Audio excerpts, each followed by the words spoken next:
सहनाववतु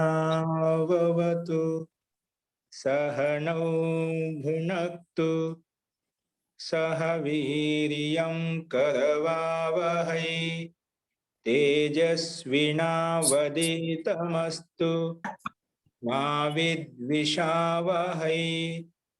ओम शांति शांति शांति।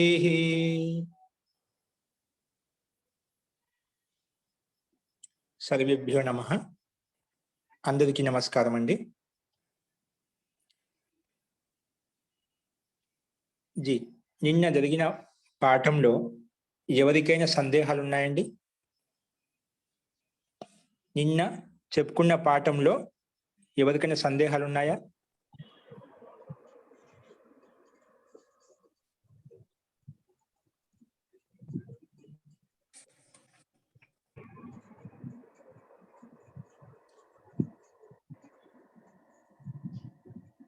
మనం నిన్న వృద్ధిరాదై అనే సూత్రంలో మొట్టమొదటి ఉదాహరణ భాగ సిద్ధి ప్రారంభించుకున్నాము। ఆ భాగ సిద్ధి ప్రక్రియలో మనము ఇంతవరకు చెప్పుకున్నాం।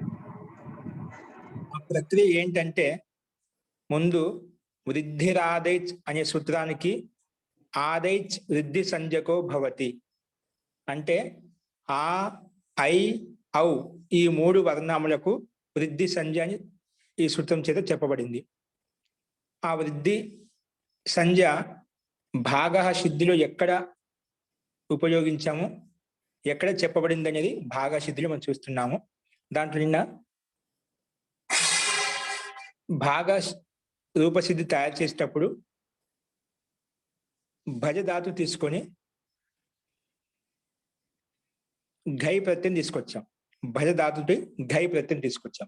దానికంటే ముందుగా భజ ధాతుకి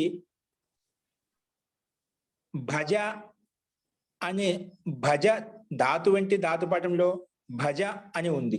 దానికి భజ అనే దానికి భూవాదయో ధాతవ అనే సూత్రం వచ్చి ధాతు సంజ్ఞ అని పేరు పెట్టింది।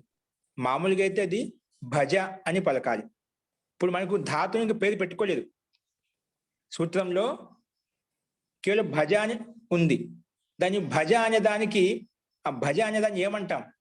అప్పుడు అష్టాధ్యాయులు ఉండే సూత్రం భూవాదయో ధాతవ అనే సూత్రం వచ్చి భూండి మొదలుకొని చురాదిగణంలో ఏవైతే ధాతులు ఉన్నాయో, ఎన్నైతే ధాతులు ఉన్నాయో వాటన్నిటికీ ధాతు సంజ్ఞ అని పేరు పెడుతుంది। ఇప్పుడు భువాదిగణం నుండి మొదలుకొని చురాదిగణం అనగానే మొత్తం వచ్చేసాయి। దాంట్లోనే భువాదిగణంలో మొట్టమొదటి ధాతు కాబట్టి ఈ సూత్రం చేత దానికి కూడా ధాతు సంజ్ఞ అని పేరు పెట్టబడింది। కానీ ధాతుని పేరు పెట్టిన తర్వాత ఆ ధాతువులో భజ అనే ధాతువు పైన, అంటే భజలో ఉండే భజ అనే ధాతులో జకారం ఉంది, ఆ జకారంలో కూడా అకారం ఉంది। ఆ అకారం పైన అనునాసిక అచ్చు ఉంది। అది మనకు ధాతు పాఠంలో ఇవ్వలేదు, ఇక్కడ మనకు పరిశిష్టంలో కూడా ఇవ్వలేదు। అది అకారం పైన ఉన్నటువంటి అన్నాసిక అచ్చుతో కూడుకొని ఉచ్చరించే ప్రక్రియ పద్ధతి ఇప్పుడు లోపించడం వల్ల దాన్ని ఇక్కడ చూపించలేదు। దాదాపుగా 99% ఈ ఉచ్చారణ లేదు కాబట్టి ఇక్కడ పుస్తకాలు తీసివేయబడింది। అందుకే కేవలం ఆచార్యులు ఎవరైతే చెప్తున్నారో ఇక్కడ ప్రాచీన కాలంలో అంటే కొంతకాలం ముందు, దాదాపుగా ఇప్పుడు 20-30 ఏళ్ళ పైనే ఉంటుంది, ఒక 100 సంవత్సరాల పైనే ఉంటుందండి। చాణక్య కాలం వరకు ఒక రకంగా పరంపర బాగానే ఉండేది। చాణక్య కాలం తర్వాత కూడా నిదానంగా పరంపర లుప్తం అయిపోయింది। అంటే ఉచ్చారణ ప్రక్రియ చాలా దోషాలు వచ్చాయి, అందుకే ఇక్కడ పుస్తకాలు కూడా ఇవ్వడం లేదు। ఫస్ట్ ఇక్కడ మనకు చెప్పుకోవాల్సి వస్తుంది మాటి మాటికి, ఇక్కడ అనునాసిక అచ్చు ఉండేది। కొన్ని చోట్ల అష్టాధ్యాయులు కావచ్చు, ధాతు పాఠంలో కావచ్చు, లింగానుశాసనంలో కావచ్చు, గణపటంలో కావచ్చు, కొన్నిటికి అచ్చులకు పైన అనునాసిక అచ్చును మహర్షి పాణి కొన్ని చోట్ల సంకేతించారు। అక్కడ ఎక్కడైతే సంకేతించారో, అక్కడ ఎక్కడైతే లోపం అవసరమో అక్కడ ఈ సూత్రం వచ్చేసి ఉపదేశే అజనునాసిక ఇత్ సంధ్య పెట్టి లోపం చేసేస్తుంది. అస్తు. మొత్తానికి ఇక్కడ భజ అనే ధాతువులో జకారంలో ఉండే అకారం పైన అర్ధచందాకార బింది పెట్టుకోవాలి. అంటే జాలో ఉండే ఆ పైన అర్ధచందాకార బింది. ఇప్పుడు అలా ఉంది, భజ అని పలకాలి. మామూలుగా అయితే భజ అని ధాతు. ఆ భజ పైన అకారము అర్ధచందాకార బింది ఉంది కాబట్టి మహర్షి పాణిని ఉపదేశే అజనునాసిక ఇత్ అనే సూత్రాన్ని ఇక్కడ ఉపయోగించారు. ఎందుకు ఉపయోగించారు? ఇక్కడ నేను రచించినటువంటి ధాతు పాఠంలో భజ అనేది అనునాసికతో కూడుకున్నటువంటి అకారాన్ని అక్కడ ఉంచబడింది. కాబట్టి ఉపదేశే అజనునాసిక ఇత్ అనే సూత్రం చేత నేను చెప్పబడిన ఉపదేశంలో అనునాసిక అచ్చు ఏదైతే ఉందో దానికి ఇత్ అని పేరు పెట్టుకో అని ఉపదేశే అజనునాసిక ఇత్ అనే సూత్రం చెప్తుంది. ఇక్కడ మహర్షి పాణి ఈ రకంగా చెప్పాడు. నేనైతే ఎక్కడైతే ధాతుపాఠంలో అనునాసిక అచ్చు ఉంచానో దానికి ఈ సూత్రం చేత ఇత్ సంధ్య అని పేరు పెట్టబడింది. ఇత్ అని పేరు పెట్టగానే దానికి తస్య లోపః అనే సూత్రం వచ్చేసి నువ్వు ఎవరికైతే ఇత్ అని పేరు పెట్టావో దానికి లోపం చేసేయి, దానికి లోపం చెయ్యి అని చెప్పాడు. మరి ఇక్కడ లోపం అంటే ఏమిటి అని ఒక ప్రశ్న కలిగింది. లోపం అంటే ఏం చేయాలి? దాన్ని అదర్శనం లోపః. బై దాన్ని అదర్శనం చేయాలి అంటే దర్శనం ఉండకూడదు, అంటే అదర్శనం చేయాలి. నా దర్శనం అదర్శనం, కనిపించకుండా చేసేదాన్ని అదర్శనం అంటాము. అందుకే ఆ అనునాసిక అచ్చు ఏదైతే ఉందో దాన్ని లోపించింది, అంటే అది కనిపించకుండా చేశాం. అందుకే బజ్ మిగిలింది. కానీ అనునాసిక అంటే ఏమిటి? ఇక్కడ దానికంటే ముందే చెప్పాడు. ఉపదేశే అజనునాసిక ఇతని సంధి పెట్టగానే ఉపదేశే అజనునాసిక సూత్రంలో అనునాసిక శబ్దం వచ్చింది. అసలు అనునాసిక అంటే ఏమిటంటే ముఖనాసిక వచనోను నాసిక అని చెప్పాడు. అంటే ముఖేన నాసికయ యద్ ఉచ్చార్యతే, ముఖముతోటి కొంచెము ముక్కుతోటి పలికే వర్ణం ఏదైతే ఉందో దానినే అనునాసిక అంటాము.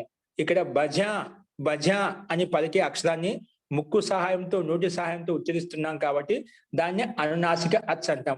అలాంటి అనునాసిక అచ్చుకు ఉపదేశే అజనునాసిక ఇత్ అనే సూత్రం చేత ఇత్ సంధ్య పేరు పెట్టబడింది. ఇత్ అని పేరు పెట్టిన తర్వాతనే తస్యలోప వచ్చింది. ఇత్ అని పేరు పెట్టిన తర్వాతనే వస్తుంది తస్యలోప. అందుకే తస్య ఇత్ సంధ్యకస్య లోపః భవతి. నువ్వు ఎవరికైతే ఇత్ అని పేరు పెట్టావో అది ఎవరైనా కావచ్చు, దానికి లోపం చేసేయి. లోపం చేయాలంటే ఏం చేయాలి? లోపం అదర్శనం లోపః. బట్ కనిపించకుండా చేయడం లోపం అంటాం. దాన్ని కనిపించకుండా చేసేయి. కనిపించకుండా చేస్తే ఏమవుతుంది అంటే భజాలో ఉండే జకారంలో ఉండే అకారం, ఆ అకారం పైన అర్ధసిందాకారం తీసేస్తాం. తీసేస్తే ఏం మిగులుతుంది? భజ్ మిగులుతుంది. ఏం మిగులుతుంది? భజ్ మిగులుతుంది. ఇప్పుడు భజ్ ధాతు మిగిలింది. ఇప్పుడు మనం ప్రత్యయం తెచ్చుకోవాలి.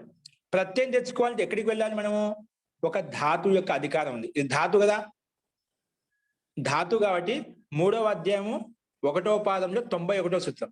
3వ అధ్యాయము 1వ పాదము 91వ సూత్రంలో అక్కడి నుంచి ధాతో అనే ఒక సూత్రం ఉంది. అక్కడి నుంచి అధికారం మొదలవుతుంది. ఆ ధాతో అనే సూత్రానికి అధికారం ఎంతవరకు అంటే ఆ తృతీయాధ్యాయ పరిసమాప్తే. తృతీయాధ్యాయం మొత్తం అంటే ధాతో అనే సూత్రం ఎక్కడైతే ఉందో అక్కడి నుంచి మొదలుకొని ఆ తృతీయాధ్యాయం మొత్తంలో ఎన్నైతే ప్రత్యయాలు ఉన్నాయో ఆ ప్రత్యయాలన్నీ కూడా ధాతు పక్కనే వస్తాయి.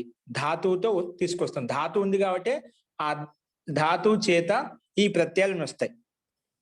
ఎక్కడి నుంచి ధాతు అనే సూత్రం నుండి మొదలుకొని తృతీయాధ్యాయ పరిసమాప్తి వరకు ఎన్నైతే ప్రత్యయాలు ఉన్నాయో మధ్యలో ఉన్నాయన్నమాట.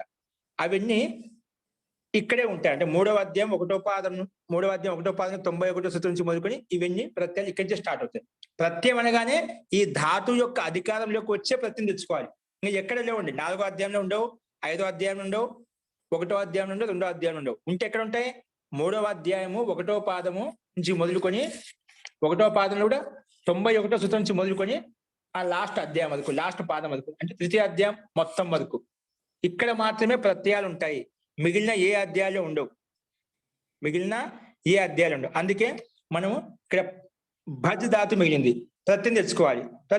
ధాతుకి అధికారంలోకి వెళ్ళాలి. అందుకే ధాతో ఇదం అధికార సూత్రం. ఇది అధికారము. ఈ అధికారంలో ఈ ధాతు యొక్క అధికారంలో ప్రత్యయం తెచ్చుకోవాలి. ఏ ప్రత్యయం తెచ్చుకోవాలి? భావే. భావే అని ఒక సూత్రం ఉంది. అదేమంటుంది? ఏమంటుందంటే భావార్థంలో ధాతు చేత ఘై వస్తుందని చెప్పింది. ఏమొస్తుంది?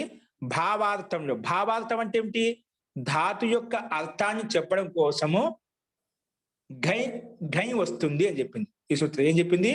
భావార్థాన్ని అంటే ధాతు యొక్క అర్థాన్ని చెప్పడం కోసం ఘై వస్తుంది.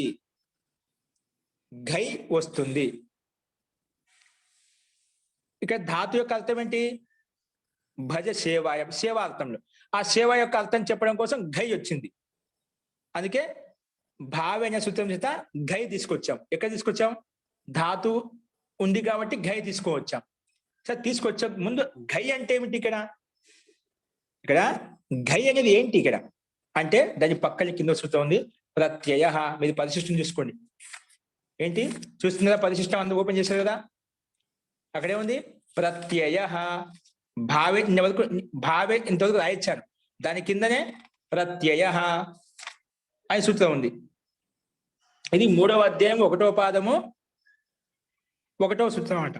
3వ అధ్యాయంలో 1వ పాదము 1వ సూత్రంలో స్టార్టింగ్ లో ఉందంట. ధాతో స్వాది ధాతు అనే అధికార సూత్రం. ఈ అధికారంలో భావి అనే సూత్రం ఏం చెప్పింది? ధాతువు చేత ఘై వస్తుంది. సరే, ఘై వస్తే ఘై ఏంటి అంటే ప్రత్యయ. ఘై అనే దాన్ని ప్రత్యయం అంటాము. ఏమంటాము? ఘై అనే దానిని ప్రత్యయం అంటాం. ఇది ఎవరు చెప్పే ప్రత్యయం అంటామని? ప్రత్యయ అనే సూత్రం చెప్పింది. ఘై ఇత్యస్య ధాతు సంజ్ఞ ప్రత్యయ సంజ్ఞ భవతి. ఘై అనే దానికి ప్రత్యయం పేరు పెట్టాము. మాటి మాటికి ప్రత్యయం ప్రత్యయం అంటుంటాం కదా. చతుర్థి ప్రత్యయము, దిక్తా ప్రత్యయము, తుముని ప్రత్యయము, నిజంతు ప్రత్యయము. అసలు ప్రత్యయం ఉచ్చరిస్తున్నా కదా. ఆ ప్రత్యయం ఎవరు ఆ ప్రత్యయానికి ప్రత్యయం అని పేరు పెట్టింది ఎవరంటే ప్రత్యయ అనే సూత్రం పెట్టింది అన్నమాట. అది మనం ఇంతవరకు చెప్పుకోలేదు.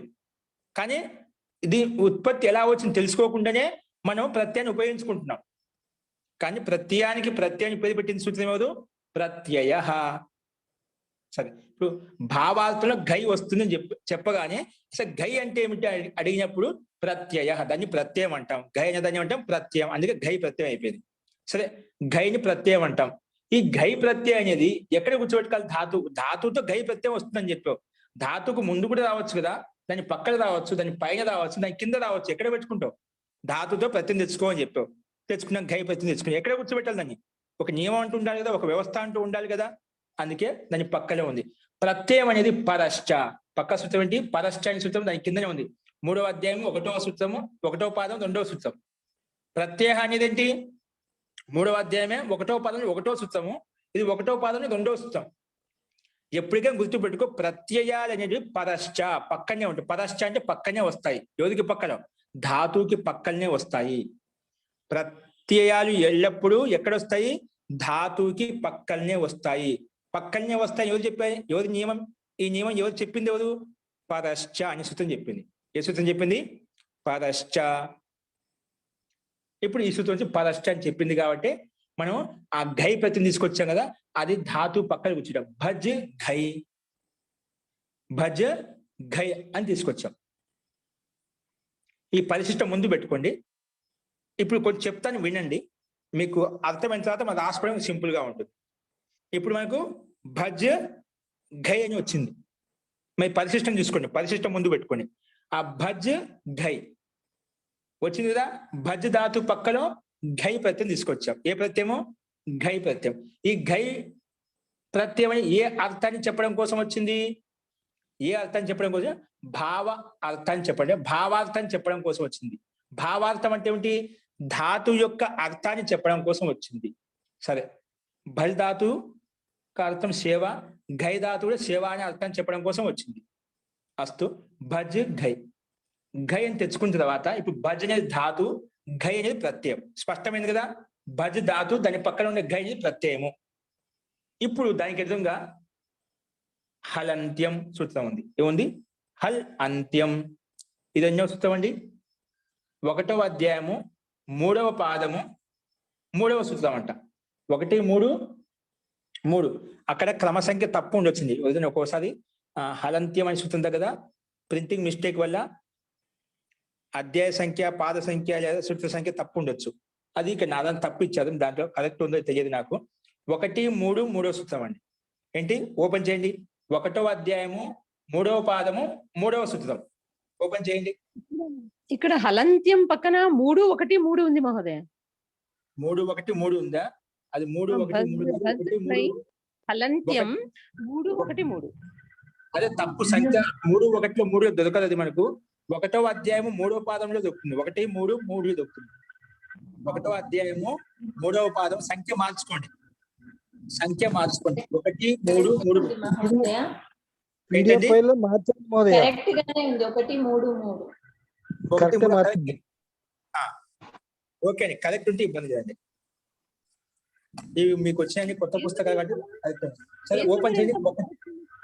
1, 3, 3 1, 3, 3 ఉంటే పర్వాలేదు. లేకుంటే అది పాత ప్రింటెడ్ కాబట్టి అలా తప్పు ఉండొచ్చు. ఇది కొత్త ప్రింటెడ్ కాబట్టి ఉంటే సరి చేసుకోవాల్సిన అవసరం లేదు. లేకుంటే సరి చేసుకోండి. తప్పు ఉంటే సరి చేసుకోండి. 1, 3, 3 ఓపెన్ చేశారా? ఎంత ఉంది? హలంత్యం. సూత్రం ఏంటి? హలంత్యం. హలంత్యం ఉంటుంది. ఉపదేశే యో అంత్యం హల్ తస్య ఇత్ సంజ్ఞా భవతి అంటుంది. ఏమంటుంది? ఉపదేశే యో అంత్యం హల్ తస్య ఇత్ సంజ్ఞా భవతి. చూడండి, 1వ అధ్యాయము 3వ పాదము 3వ సూత్రం హలంత్యం. ఇక్కడ చూడండి ఒకసారి సూత్రార్థం పదచ్ఛేదం తీసుకోండి. పదచ్ఛేదం ఏముంది?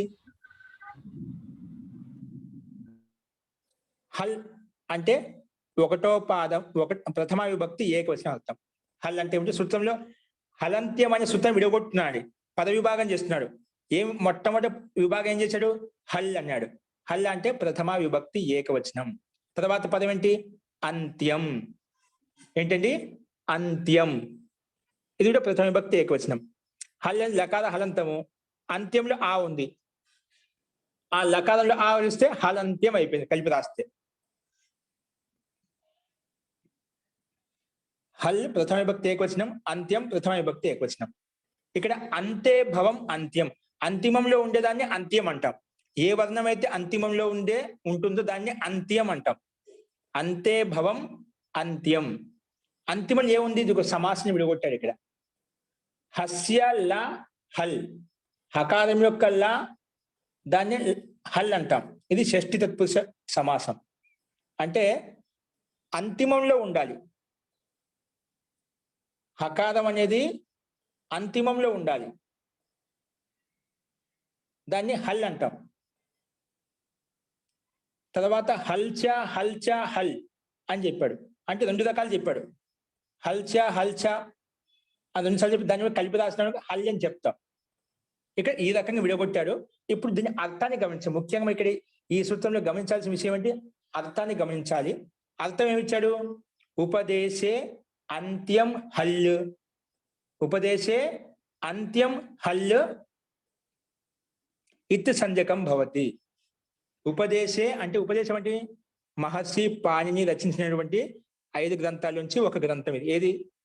ఉపదేశే అంత్యం హల్. ఈ హల్ అనేది ఎక్కడ వచ్చింది? ధాతుపాఠంలో వచ్చిందా? అష్టాధ్యాయులు వచ్చిందా? అంటే ఇది అష్టాధ్యాయులు వచ్చింది. హల్ ప్రత్యాహారం ఉందా మనకు? హల్ ప్రత్యాహారం స్టార్ట్ అవుతుంది. హయవరత్లో ఉండే హల్ హా ఉంది కదా. హయవరత్ నుంచి మొదలుకొని లాస్ట్ లో హల్ సూత్రం ఉంది కదా. హల్లో ఉండే లా వరకు. హల్ ఉండే లా వరకు. హల్ అనగానే హల్ ప్రత్యాహారం తీసుకోవాలి. అంటే హల్ ప్రత్యాహారంలో వర్ణాలు ఏవైతే ఉన్నాయో, హల్ ప్రత్యాహారంలో ఏ వర్ణాలైతే ఉన్నాయో ఆ వర్ణాలన్నింటి ఏ వర్ణమైనా కావచ్చు, ఏ వర్ణమైనా అంతిమంలో ఉందనుకోండి. ఎక్కడ? అంత్యం. అంత్యం హల్ అంటే హల్ ప్రత్యాహారంలో వచ్చిన వర్ణాలు ఏవైతే ఒక వర్ణం కానీ ఏదో ఒక వర్ణం అంతిమంలో ఉంటే దానికి ఏమవుతాం? ఇత్ అని పేరు పెట్టుకుంటాం. అది ధాతువుకు అంతిమంలో కావచ్చు, ప్రత్యయానికి అంతిమంలో కావచ్చు, ఏ దానికైనా కావచ్చు. ఇక్కడ మనకు ప్రత్యయంలో చూసుకుంటున్నాం అన్నమాట. ప్రత్యయానికి అంతిమంలో ఉండాలి, హల్ ఉండాలంట. హల్ అంటే హయవరత్లో ఉండే హాండు మొదలుకొని లా వరకు అంతిమంలో. ఆ హాకి లాకి మధ్యలో ఎన్ని వర్ణాలు అయితే ఉన్నాయో అన్ని వర్ణాలలోంచి ఏదో ఒక వర్ణం అంతిమంలో ఉంటే, ఎక్కడ? ప్రత్యయానికి అంతిమంలో ఉంటే దానికి ఈ సూత్రం వచ్చేసి ఇత్ అని పేరు పెడుతుంది. ఈ ప్రత్యయం ఏం కండిషన్ అడుగుతుంది? అది హల్ అయి ఉండాలి. హల్ అంటే హల్ ప్రత్యాహారంలో ఉండే వర్ణమై ఉండాలి. అది ఎక్కడ ఉండాలి? అంతిమంలో ఉండాలి. ఎక్కడ ఉండాలి? ఎక్కడ చెప్పలే, అంతిమంలో ఉంటే అయిపోయా. అది ధాతులో ఎక్కడ పని చేసుకుంటే అక్కడ చూసుకుంటాం. మేము ప్రత్యయంలో పని చేసుకుంటాం కాబట్టి ప్రత్యయం చూసుకుంటాం. హల్ ప్రత్యాహారంలో ఏవైతే వర్ణాలు ఉన్నాయో ఆ వర్ణాలలో నుంచి ఏదో ఒక వర్ణం అంతిమంలో ఉంటే దానికి ఇత్ అని పేరు పెడుతుంది. ఏం పేరు పెడుతుంది? హలంత్యం. అంత్యం హల్, అంతిమంలో ఉండే హల్లుకి ఇత్ సంజ్ఞా భవతి. ఇత్ సంజ్ఞా భవతి అంటున్నాం. ఇత్ ఎక్కడి నుంచి వచ్చింది? ఈ సూత్రంలో ఇత్ లేదు కదా. అప్పుడు మనం అనువృత్తి తీసుకోవాలి. ఇక్కడ ఉంది, దాని పక్కన ఉందా ఉపదేశే అజనునాసిక ఇత్ అని ఉండే సూత్రం పైన చెప్పుకున్నాం మనం. ఆ ఇత్ అనే పదం యొక్క అనువృత్తి ఈ సూత్రంలోకి కూడా వస్తుందండి. ఈ సూత్రంలోకి ఇత్ అనే పదాన్ని హలంత్యం అనే సూత్రంలో కూడా కలుపుకుంటాం అన్నమాట. అదే దీని అష్టాధ్యాయ క్రమ పద్ధతి యొక్క విశేషత ఏంటంటే అనువృత్తి వస్తూ ఉంటుందన్నమాట. అనువృత్తి మనకు కంటిన్యూగా రన్ అవుతూ ఉంటుంది కాబట్టి మనకు సూత్రార్థం చెప్పడం సులభంగా ఉంటుంది. ఇక్కడ ఇత్ అనే పదాన్ని ఇక్కడ కలుపుకున్నాం అనుకోండి, అంత్యం హల్లు ఇత్ భవతి. తిప్పి రాయడమే, అంత్యం హల్లు ఇత్ భవతి. భవతి శబ్దాన్ని ఒకటి యాడ్ చేసాం మనం. ముందున్న పదాన్ని తీసుకున్నాం, అనువృత్తి అంటాం. అనువృత్తి అంటే వెనక వస్తున్నామంట. హలంత్యం సూత్రంలోకి ఈ ఇత్ అనే పదం ఇక్కడికి వచ్చి చేరింది. అప్పుడు సింపుల్ గా దీని అర్థం రాసామంటే అంత్యం హల్ ఇత్ భవతి అంటే అంతిమంలో హల్ వర్ణం ఏదైతే ఉందో ఆ హల్ వర్ణానికి ఇత్ అని పేరు పెట్టుకున్నాము. దాని ముందు సూత్రం చెప్పి ఉపదేశావస్థలో ఏదైతే అనునాసికతో కూడుకున్నటువంటి అచ్చు ఏదైతే ఉందో దానికి ఇత్ అని పేరు పెడుతుంది. ముందు సూత్రము ఉపదేశ అజనునాసిక ఇత్ అనేది అచ్చులకు ఇత్ సంజ్ఞ అని పేరు పెడుతుంది. ఎవరికండి? అచ్చులకు ఇత్ సంజ్ఞ ఇత్ అని పేరు పెడుతుంది. అవి కూడా ఏ అచ్చులు? అనునాసికతో కూడుకున్నటువంటి అచ్చులకు మాత్రమే ఇత్ అని పేరు పెడుతుంది. ఉపదేశ అజనునాసిక ఇత్ అనేది. కానీ హలంత్యమైన సూత్రం ఏం చేస్తుంది? ఏం పని చేస్తుంది? ఇది ఉపదేశమై ఉండాలి. అంటే ఉపదేశంలో నుంచి ధాతుపాఠంలో నుంచి కావచ్చు, అష్టాధ్యాయులు కానీ ఏదో ఒకటి ఉండాలి. ఉపదేశంలో ఉండాలి మొత్తానికి. ఆ ఉపదేశంలో ఉన్నటువంటి హల్లుకు ఏ హల్లు? అంతిమంలో ఉండే హల్లు వర్ణానికి ఇత్ అని పేరు పెడుతుంది. అదే అచ్చులకు పెడితే ఈ సూత్రము అంతిమంలో ఉండే హల్లు వర్ణానికి ఇత్ అని పేరు పెట్టింది. అర్థమైందా? హలంత్యమైన సూత్రము అంతిమ వర్ణానికి ఇత్ అని పేరు పెట్టింది. ఇక్కడ ఎవరు? ఘై ప్రత్యయం తీసుకుంటున్నాం మనం. ఘై ప్రత్యయంలో అంతిమ వర్ణం ఏంటండి? ఘై. ఇది భజ అనేది ధాతు, ఘై అనేది ప్రత్యయం చెప్పాము. యా ఉంది. ఇది హల్ వర్ణంలో వస్తుందా? హల్ ప్రత్యాహారంలో వస్తుందా? చూడండి ఒకసారి. హల్ ప్రత్యాహారంలో యా వర్ణం ఉందా? ఉంది మహోదయ. ఉంది కాబట్టి ఆ హల్ అది అంతిమంలో కూడా ఉంది ప్రత్యయానికి. అంత్యం హల్ అంటే హల్ ప్రత్యాహారంలో అంత్యం వర్ణానికి ఇక్కడ ఘై ప్రత్యయం యా అనేది హల్ ప్రత్యాహారంలో వస్తుంది. ఇంకా అది అంతిమంలో కూడా ఉంది. అంతిమంలో కూడా ఉంది కాబట్టి దానికి మనము ఇత్ అని పేరు పెట్టుకున్నాం. ఏం పేరు పెట్టుకున్నామండి? ఇత్ అని పేరు పెట్టుకున్నాం. ఇత్ అని పేరు పెట్టుకుంటే ఎవరు వస్తారండి? దొంగ అని తెలియగానే పోలీసు ఏ విధంగా వస్తాడో ఇత్ అని పేరు తెలియగానే తస్య లోప రెడీగా ఉంటుంది. అందుకే తస్య లోప, దాని లోపం చేసేయి. లోపం అంటే ఏమిటి? ఆదర్శనం లోప అంటే కనిపించకుండా చేయాలి. కనిపించకుండా చేస్తే ఏం వెళ్తుంది? ఇప్పుడు మనకు ఘా మిగులుతుంది. భజ్ ఘా, భజ్ ఘా మిగులుతుంది. మళ్ళీ దాని పక్కన ఇంకో సూత్రం ఉంది. ఏ సూత్రము? లషక్వ తద్దితే ఉందే పక్కన. లా షాక్వ, లా షాక్వ తద్దితే, లా షాక్వ తద్దితే. ఇదేముంటుంది? హలంత్యం అనే సూత్రము ప్రత్యయానికి అంతిమంలో, అది ప్రత్యయం కావచ్చు ఏం కావచ్చు, అంతిమంలో ఉండే హల్లు వర్ణానికి ఇతని పేరు పెట్టింది. కానీ లషక్వ తద్దితే ఏమంటుంది? ఇదేమంటుందంటే ఇది అది ప్రత్యయమే ఉండాలి. ప్రత్యయానికి ఆదిలో ఉండే లకారం కానీ, లా అంటే లకారం కానీ, ష అంటే షకారం కానీ, క్వ అంటే కవర్గంలో ఉండే వర్ణాలు కానీ ఉంటే దానికి ఇత్ అని పేరు పెడుతుంది. ఈ సూత్రం ఏం చేస్తుంది? లసక్వ తదితే సూత్రము ఇది ప్రత్యయానికి ఆదిలో ఉండే ప్రత్యయమే ఉండాలి. అది అలాంటి ప్రత్యయానికి ఆదిలో ఏ వర్ణం ఉండాలంట? లకారం ఉండాలి. అది లేకపోతే తాళవ షకారం ఉండాలి. అది లేదనుకోండి కవర్గంలో 5 వర్ణాల నుంచి ఏదో ఒక వర్ణం ఉండాలి. అప్పుడు ఈ సూత్రము అలా ఏదో ఒక వర్ణం ఉందనుకోండి, అప్పుడు ఇత్ అని పేరు పెడుతుంది. ఎక్కడ? అది ప్రత్యయంలో మాత్రమే. ఇక్కడ మనకు ఘై ప్రత్యయం యకారానికి హలంత్యంతో అంతిమ హల్ వర్ణం కాబట్టి ఇత్ అని పేరు పెట్టి లోపం చేసేసాం. తస్య లోప అదస్య లోప. ఇక్కడ ఘా మిగిలింది. ఘా అనేది ప్రత్యయమే కదా. ఆ ఘా ప్రత్యయానికి ఆదిలో లకారం అని ఉండాలి, షకారం ఉండాలి. ఇక్కడ ఘా ప్రత్యయానికి ఏముందండి? ఘై అనేది ప్రత్యయము. ఆ ఘైలో కూడా యా వెళ్ళిపోయింది, ఇంకా ఘా మిగిలింది. ఘా ప్రత్యయం ఉంది. ఆ ఘా ప్రత్యయానికి ఆదిలో లకారం కానీ షకారం కానీ కవర్గం కానీ, ఇక్కడ ఏముంది? లా ఉందా? ఘాకి లా, ఘా ప్రత్యయానికి ఆదిలో అంటే మొదటి అక్షరం లా ఉందేమన్నా? లేదు. షకారం ఉందా? లేదు. కవర్గం ఉందా? లేదు. ఉందా లేదా? కవర్గం ఉంది కదా. ఘా ఏ వర్గంలో వస్తుంది? ఉంది. ఘా కవర్గం ఉంది. కవర్గం ఉంది కదా. క ఘ. ఘా ఎన్నో అక్షరము? 3, 4వ అక్షరం ఉంది. అంటే కవర్గంలో వచ్చింది కదా. అది ప్రత్యయానికి ఆదిలో ఉంది. ప్రత్యయానికి ఆది అంటే అర్థం కాలేదనుకుంటాను. ఘ అనేది ప్రత్యయం అండి. దీంట్లో మొదటి అక్షరం ఏంటండి? ఘ. రెండవ అక్షరం ఏంటండి? ఆ ఘాలో ఉండే ఆకారం. మూడవ అక్షరం ఏంటండి? యా. 3 వర్ణాలు ఉన్నాయి దీంట్లో. ఘై ప్రత్యయాన్ని విడగొట్టుకుంటే ఘ హలంతము, ఘాలో ఉండే ఆ, తర్వాత యా. ఇప్పుడు ఘ అన్నప్పుడు దీంట్లో విడగొట్టుకుంటే పద విభాగం చేసి 2 వర్ణాలు ఉన్నాయి. ఘ ప్లస్ ఘాలో ఉండే ఆ 2 కదా.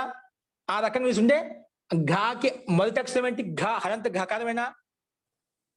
కాబట్టి ఆ ఆది గకారానికి మాత్రమే, గకారంలో ఉండే అకారానికి ఇతిసంధ్య పెట్టదు. ఓన్లీ ఘాకి మాత్రమే పెడుతుంది. మనం చెప్పుకున్నాం కదా, వ్యంజనాలన్నీ కూడా కేవలం హలంతు వర్ణాలే. దాంట్లో ఉండే అకారము ఉచ్చరిస్తున్నాం కదా, అది కేవలం ఉచ్చారణ కోసం మాత్రమే.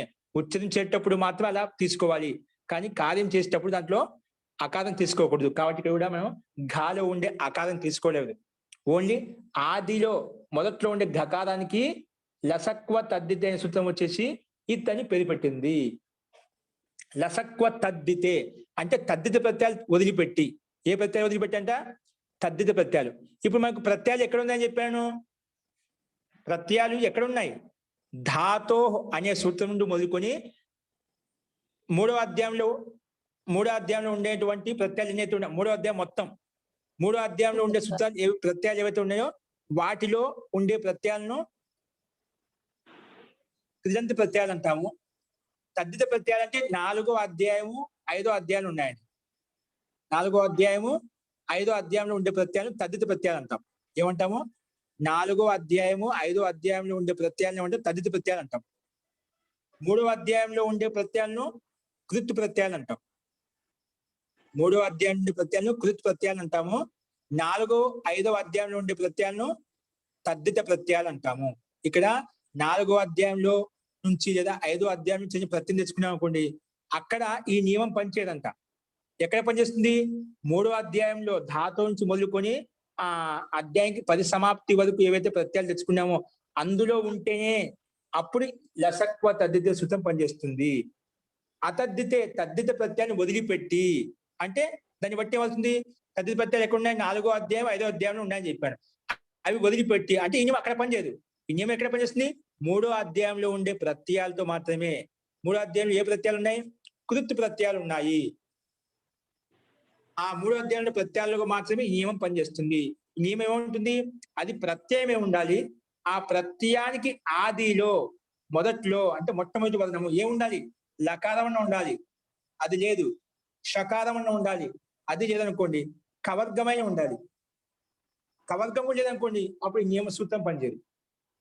ఇప్పుడు లా గాని షా కానీ కవర్గంలోంచి 5 అక్షరాలు ఏదో ఒక అక్షరం ఉంటేనే అప్పుడు అది మొదటి అక్షరానికి మాత్రమే ఇత్ అని పేరు పెడుతుంది. ఇక్కడ మనకు లకారం లేదు, షకారం లేదు, కానీ ఘాలో కవర్గంలో అక్షరం దొరికింది కాబట్టి దానికి ఇత్ అని పేరు పెట్టుకున్నాం. ఇత్ అని పేరు పెట్టగానే ఎవరు వస్తారు? మళ్ళీ ఇత్ అని ఎవరికి పేరు పెట్టాము? ఓన్లీ గకారానికి మాత్రమే ఇత్ అని పేరు పెట్టాం. గకారంలో ఉండే అకారానికి పెట్టలేదండి.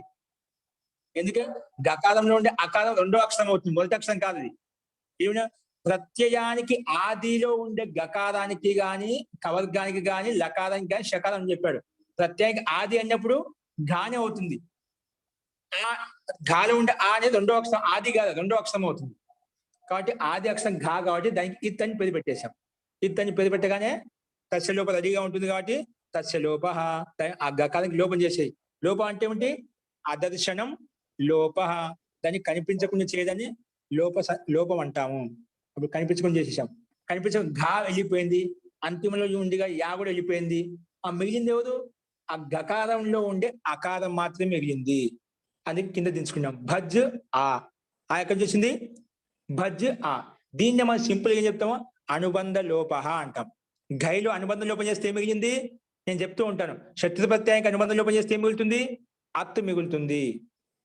తవతు ప్రత్యయానికి అనుబంధ లోపం చేస్తే ఏం మిగులుతుంది? కేవలం తవతు మిగులుతుంది. తవతుకి తవత్ మిగులుతుంది. లుట్టికి అనుబంధ లోపం చేస్తే ఏమేమి మిగులుతుంది? అనా మిగులుతుంది. అలా చెప్తుంటా కదా. ఇక్కడ ఇన్ని ప్రక్రియ జరిగింటాయి అన్నమాట. ఇక్కడ మనం సింపుల్ గా ఘై ప్రత్యయానికి అనుబంధ లోపం చేస్తే ఏం మిగిలింది? ఆ మిగిలింది.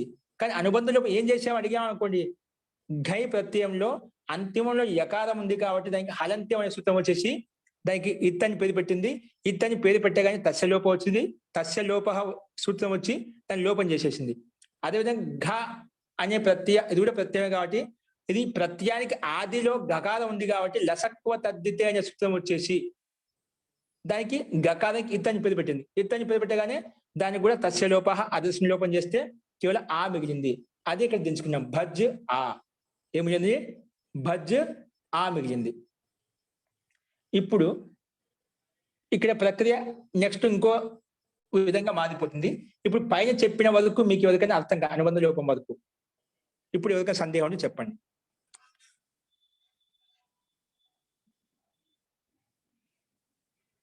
ఇప్పుడు మనం నిన్న ఎంతో రాయించాము? భజ్ ప్లస్ భజ్ ఉన్నది, దాని పక్కన ధాతో అని చెప్పాను. ఇదం అధికార సూత్రం. అస్మిన్ అధికారే భావే అని సూచన ఇచ్చాను.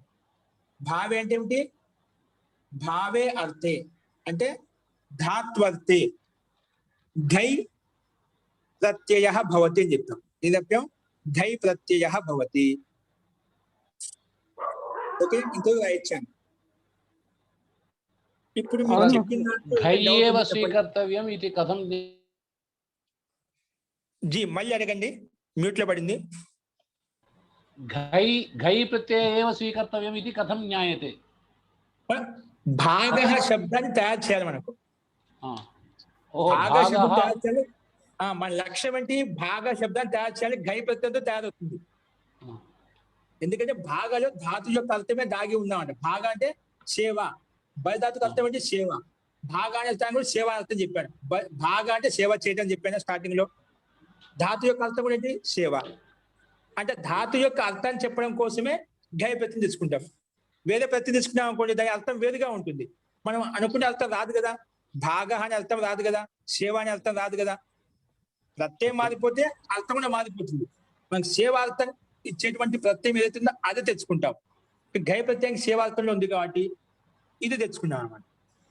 సర్వత్ర సేవార్థే ఘై ఏవ స్వీకరణీయం. జీ సందర్భాన్ని బట్టి మారుతూ ఉంటుంది. ఇక్కడ సర్వత్రా సేవార్థే ఘై ఘై ఏవ స్వీకర్తవ్యం. స్వీకర్తవ్యం. అన్యత్ర స్థలేషు భిన్న భిన్న స్థలేషు అన్య ఘై ప్రత్యయ విషయ అన్య సూత్రాः अपि सन्ति. తత్ర ప్రకరణానుసారం భిన్నమపి నేతుం శక్యతే. ఇక్కడ మటుకు భాగ శబ్దంలో మటుకు మనకు ధాతు యొక్క అర్థం కావాలి కాబట్టి ఘై ప్రత్యయం తెచ్చుకుంటాం. అస్తు, ధన్యవాదాలు. ఇప్పుడు రాసుకోండి, దాని కింద రాసుకోండి. భావే అంటే ధాత్వర్తే అంటే భావే అర్థే అంటే ధాతు యొక్క ధాత్వర్తే వాచ్యే ఘై ప్రత్యయ భవతి. ఇందులో రాసుకునే దాని కింద రాసుకునే ప్రత్యయ. దానికంటే ముందు రాసుకోండి ఘై. మహోదయ ఇక్కడ దాకా చెప్పారు. ధాతోహో ఇదం అధికార సూత్రం అంతవరకే చెప్పారు మహోదయ. అస్మిన్ అధికారే అని పెట్టుకోండి. ఈ అధికారంలో, ఈ ధాతు యొక్క అధికారంలో అస్మిన్ అధికారే అని పెట్టి రాయండి. అస్మిన్ అధికారే అంటే ఈ ధాతు యొక్క అధికారంలో ఏ సూత్రం ఉందంట? భావే. రాసుకోండి భావే. దీని అర్థం రాసుకోండి. అనేన సూత్రేణ అనేన సూత్రేణ భావే అర్థే ఘై భవతి. అనేన సూత్రేణ భావే అర్థే అంటే భావార్థంలో ఘై భవతి, ఘై వస్తుంది. భావే అర్థే ఘై వస్తుంది. ఇది ఓకేనా? భావార్థం చెప్పడం కోసం ఘై వచ్చిందంట. భావే అర్థే ధాతో ఘై భవతి రాస్తుంది. ధాతో ఘై భవతి అంటే ధాతు చేత ఘై వస్తుంది. ధాతు అనే పదం యాడ్ చేసుకోండి. భావే అర్థే ధాతో ఘై భవతి, ధాతు చేత ఘై వస్తుంది. అంటే ధాతు ఉంటే ఘై ప్రత్యయం వస్తుంది, ధాతు లేకుంటే ప్రత్యయం రాదు. ప్రత్యయం రావాలంటే ఖచ్చితంగా ధాతు ఉంది, అందుకే ధాతో ఘై భవతి. ఓకే, ప్రత్యయో భవతి అని చెప్పినారు మహమ్మద్. ప్రత్యయో భవతి, ప్రత్యయ భవతి. ప్రత్యయం అంటే సంధి అయిపోయింది అంటే యో అయిపోయింది. మీరు విడిగా రాసుకునే ప్రత్యయ భవతి కూడా రాసుకోవచ్చు. ధాతో ఘై ప్రత్యయో భవతి లేదా ఘై భవతి. ఓకే, ఇప్పుడు ప్రశ్నవాచక ప్రత్యయ ఇతి కిం, సారీ ఘై ఇతి కిం ఏంటంటే రాసుకోండి. ఘై ఇతి కిం, ఇక్కడ సూత్రం చెప్పింది భావేన సూత్రము. బై భావే అర్థే ధాతో ఘై భవతి అని చెప్పాం. భావే అర్థే ధాతో ఘై భవతి అని రాసుకోండి. పద్మావతి గారు, భావే అర్థే ధాతో ఘై భవతి. ఇప్పుడు ప్రత్యయ శబ్దం యాడ్ చేయొద్దు. ప్రత్యయ శబ్దం యాడ్ చేయకుండా భావే అర్థే ధాతో ఘై భవతి, ఘై భవతి. ఇప్పుడు ప్రశ్న ఘై ఇతి కిం, ఇక్కడ ప్రశ్న వచ్చింది. ఘై ఇతి కిం, ఘై అంటే ఏమిటి? ఘై ఇతి కిం అంటే ఘై అంటే ఏమిటి? ముందు అది తెలుసుకోవాలి. దానికి సమాధానంగా ఇప్పుడు రాసుకుని కింద ఇంకో సూత్రం రాసుకుని ప్రత్యయ. ఏంటండి? ప్రత్యయ. ప్రత్యయ ఇది కూడా అధికార సూత్రం అండి. ఏ సూత్రము? ప్రత్యయం కూడా అధికార సూత్రం. ఈ ప్రత్యయాలు ఎక్కడి వరకు ఉన్నాయండి? ఇది కూడా 3వ అధ్యాయము లాస్ట్ వరకు ఉన్నాయండి. క్షమ్యతాం, ఒకసారి ప్రత్యయ సూత్రం ఓపెన్ చేయండి. ముందు రాసుకుని ప్రత్యయ అంటే రాసుకునేదా? ఘై ఇతి కిం అని రాసుకున్న తర్వాత క్వశ్చన్ మార్క్ పెట్టుకొని ప్రత్యయ సూత్రం రాసుకోండి. కొటేషన్ పెట్టుకోండి. ప్రత్యయ రాసుకోండి, దీని మీనింగ్ రాసుకోండి. అనేన సూత్రేణ ఘై ఇత్యస్య, అనేన సూత్రేణ ఘై ఇత్యస్య ప్రత్యయ సంజ్ఞా భవతి. అనేన సూత్రేణ ఘై ఇత్యస్య, ఘై అనే దానికి ప్రత్యయ సంజ్ఞా భవతి, ప్రత్యయం అని పేరు పెట్టుకుంటాము. ఘై ఇత్యస్య అంటే ఘై అనే దానికి ప్రత్యయ సంజ్ఞా భవతి, ప్రత్యయ సంజ్ఞా భవతి, ప్రత్యయం అని పేరు పెట్టుకుంటాము.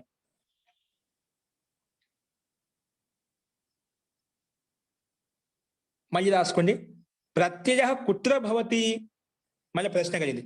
సరే, దీనికి ఘై తెచ్చుకున్నావు, ఆ ఘైని ఏమంటావంటే ప్రత్యయం అంటామని చెప్పావు. సరే, ఈ ప్రత్యయం ఎక్కడ వస్తుంది? ఘై కుత్ర భవతి. ప్రశ్న రాసుకున్న క్వశ్చన్ మార్క్ లో ఘై కుత్ర భవతి, ఆ ఘై ఎక్కడ పెట్టుకుంటాము? ఎక్కడ వస్తుంది ఇది? ఘై కుత్ర భవతి రాసుకోండి. ఘై కుత్ర భవతి క్వశ్చన్ మార్క్. సమాధానంగా పరశ్చ ఈ సూత్రం చెప్పండి. ఏంటండి? एतावत् पर्यन्तं ह्यः उक्तं घै कुत्र भवति इति परश्च इति सूत्रपर्यन्तम् उक्तं.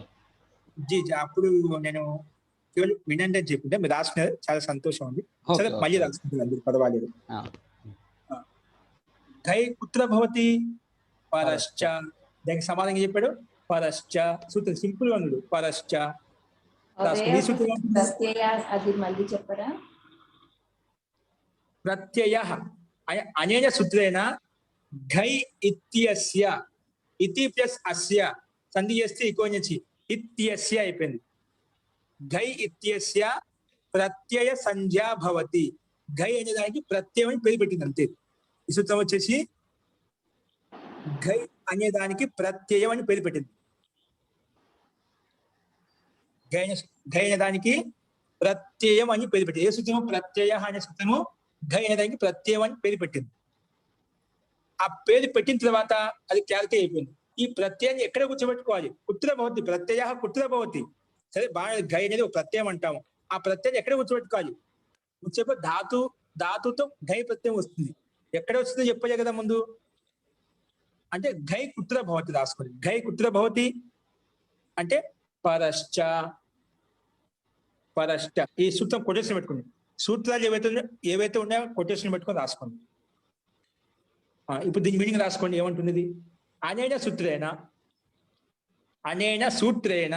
ఇది నీట్ గా రాసుకోండి. ఇదే కంటిన్యూ అవుతుంది. ఇది ఒక్కటే చెప్తాను, తర్వాత ప్రతి ఒక్కటి మీరే రాయాల్సి ఉంటుంది. అది మీతో రాయిస్తాను, సింపుల్ గా ఉంటుంది. అందుకే ఇది ఒక్క రూపం నీట్ గా రాసుకోండి, నిదానంగా చెప్తున్నాను. దీన్ని బేస్ చేసుకుని మీరు చాలా రాయాల్సి వస్తుందన్నమాట. అర్థం చేసుకునే ప్రక్రియ చాలా సింపుల్ గా ఉంటుంది. అస్తు పరశ్చ అనేన సూత్రేణ ఘై ప్రత్యయః. అనేన సూత్రేణ ఘై ప్రత్యయః धातोः परे भवति. अनेन सूत्रेण घै प्रत्ययः धातोः परे भवति. धातोः पंचमी विभक्ति ఏకవచనం గుర్తు పెట్టుకోండి. ఏం చెప్పండి మీకు స్టార్టింగ్ లో చూపించాను.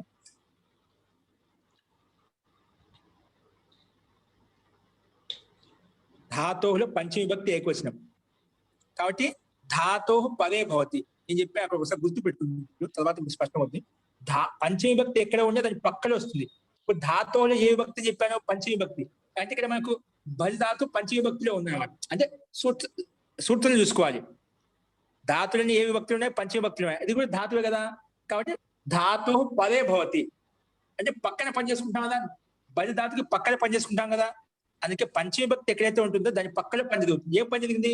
ఘై ప్రత్యయం అంటే పక్కన వచ్చింది అన్నమాట. ఇదే పని జరగడం అంటే. అస్తు అనేన సూత్రేణ ఘై ప్రత్యయః ధాతోః పరే భవతి. దీని తాత్పర్యం ఈ సూత్రం చేత ఘై ప్రత్యయం అనేది ధాతు పరే భవతి. ధాతుకు పక్కలో పరే అంటే పక్కలో వస్తుంది. ధాతోః పరే భవతి ధాతుకి ప్రక్కన వస్తుంది. ధాతోః పరే భవతి అంటే ధాతునకు ప్రక్కన వస్తుంది అనేది తాత్పర్యం. ఇప్పుడు ప్రక్కన వస్తుందంటే ప్రక్కన పెట్టుకోవాలా? పెట్టుకోండి, కింద పెట్టుకుని భజ్ ఘై. ఇప్పుడు రాయాలి భజ్ ఘై అని చెప్పి. ఇవన్నీ ధాతోః భావే ప్రత్యయః పరశ్చ ఇవి 4 రాసిన తర్వాత ఇదంతా చెప్పిన తర్వాత అప్పుడు భజ్ ధాతు పక్కన ఘై వచ్చి కూర్చున్నాం. భజ్ ఘై. ఇప్పుడు దానికి ఎదురుగా బాణం గుర్తు ఇచ్చి రాసుకోండి. దానికి ఎదురుగా బాణం గుర్తు ఇవ్వండి. ఇచ్చింది దానికంటే ముందు ఒకసారి మీరు ప్రత్యయ అనే సూత్రం ఓపెన్ చేయండి. ప్రత్యయ అనే సూత్రం ఏంటి? 3వ అధ్యాయము 1వ పాదము 3వ అధ్యాయము 1వ పాదం 1వ సూత్రం ఓపెన్ చేయండి. ప్రతి ఒక్కరు ఓపెన్ చేయండి. పుస్తకాలు ఉన్న వాళ్ళంతా మొత్తం ఓపెన్ చేయండి. లేని వాళ్ళు జాగ్రత్తగా వినండి ఏం చెప్తున్నాను. ప్రాక్టీస్ కోసం చూపిస్తున్నాండి. అలా ప్రతిదీ ధైర్యంగా ఓపికతో ఎవరైతే చూస్తారో ప్రతిదీ వారికి అతి సరళంగా అయిపోతుంది వ్యాకరణం. సంఖ్య మహోదయ పృష్ఠ సంఖ్య 282.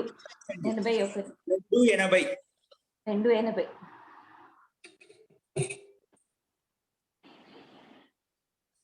ఓపెన్ చేసిన ప్రత్యయ ఉందా?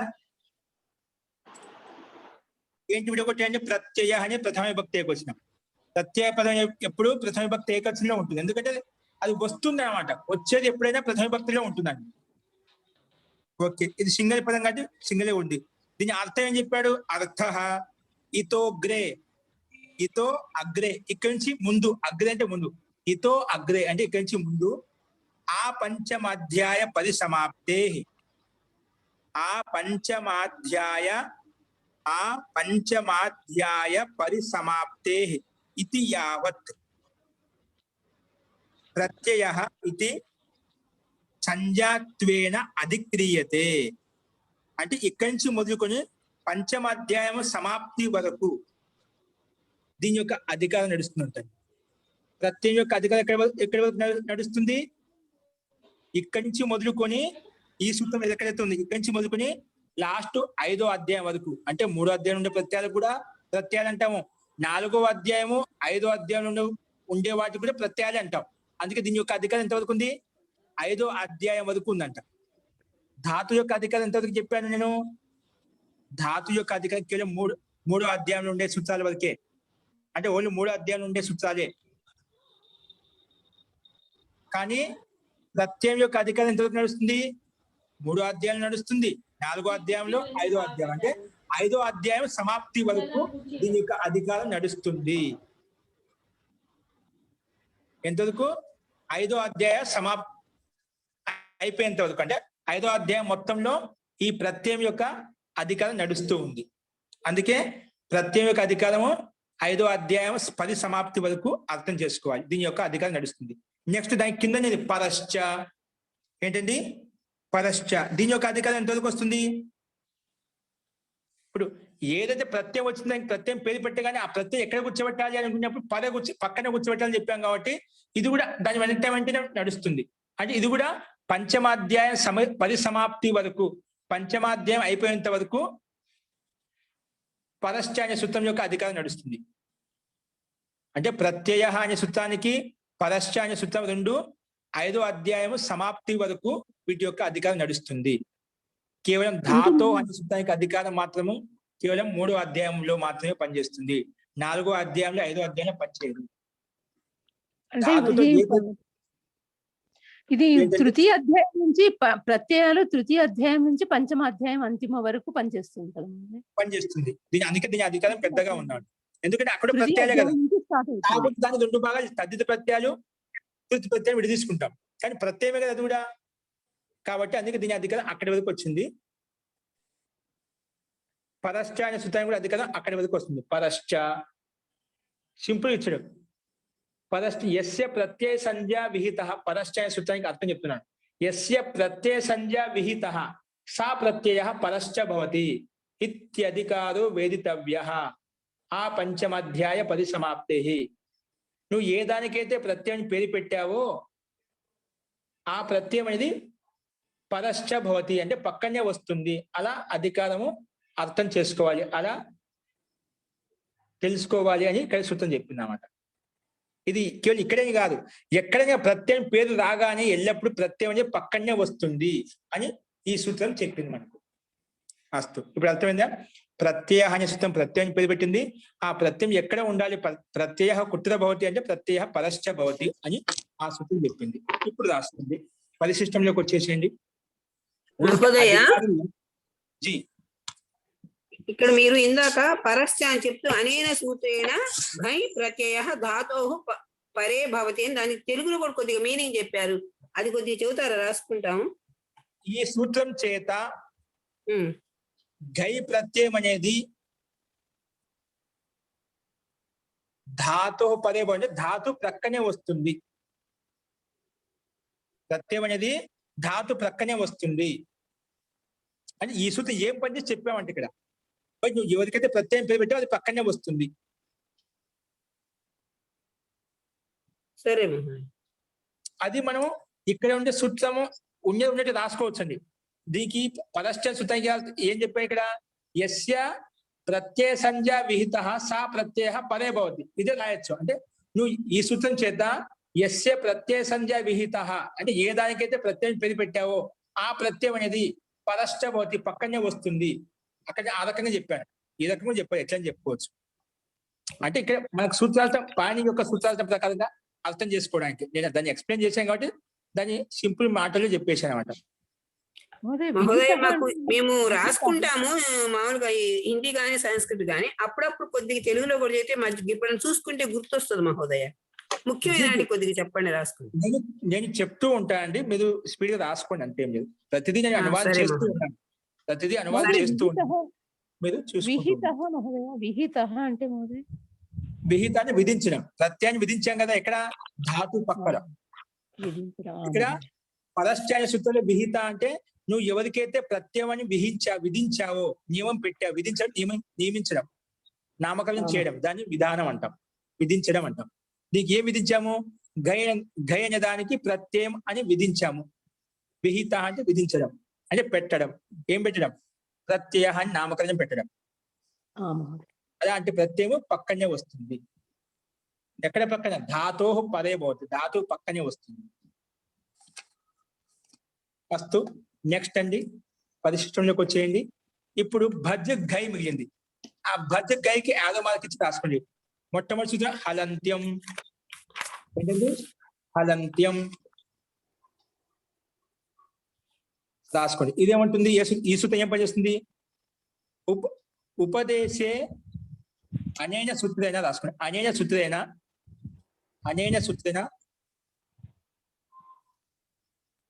ఉపదేశే యో అంత్యం హల్, ఉపదేశే యో అంత్యం హల్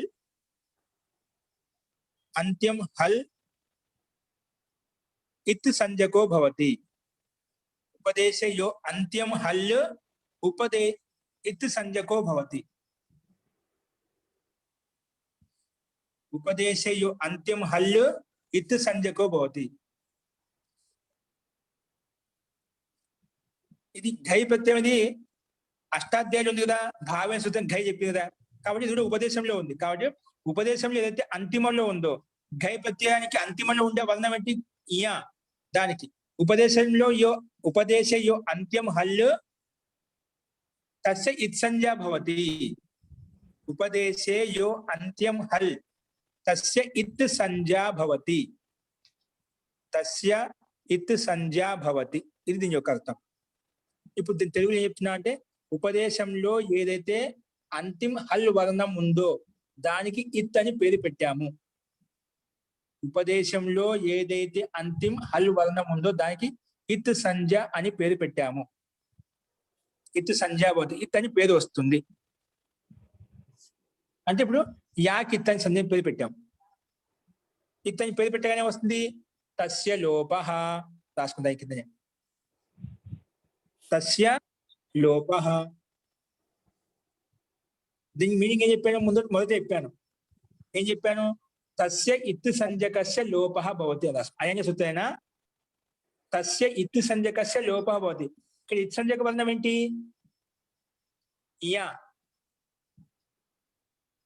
యకారం లోపిస్తున్నాను. తస్య ఇత్ సంజక వర్ణస్య లోపః భవతి అని తస్య లోపః రాసిన తర్వాత దానికి ఎదురుగా అనేన సూత్రేణ తస్య ఇత్ సంజకస్య లోపః భవతి. ఇక్కడ ఇత్ సంజక వర్ణం ఏంటి? యా. యకారం లోపిస్తుంది, లోపం అయిపోయింది. దానికి ఎదురుగా మళ్ళా అదర్శనం లోపః రాయండి. లోపః ఇతి కిం? పైన ఏదైతే చెప్పి అది చూసి రాయండి. పైన చెప్పిందే చూసి మళ్ళీ రాయండి. అదర్శనం లోపః. అదర్శనం లోపః. ఒక సూత్రం రాసుకోండి. పక్కన పైన రాసాం కాబట్టి డిటో పెట్టుకుని కావాలంటే సేమ్ టు సేమ్. సూత్రం ఒకటి రాసుకోండి. తస్య లోపః అదర్శనం లోపల. పైన ఏదైతే చెప్పాడో అదే గా రాసేయండి. వస్తు అది లోపం. తర్వాత మళ్ళా దాని కింద రాసుకుంది. మళ్ళీ నీటి రాసుకున్నాయి. లషక్వ తద్దితే. లషక్వ తద్దితే. లషక్వ తద్దితే. లషక్వ తద్దితే. ఇది కొటేషన్ లో పెట్టుకునే సూత్రము. ఏమంటుందో రాసుకోండి. లషక్వ తద్దితే. అనేన సూత్రేణ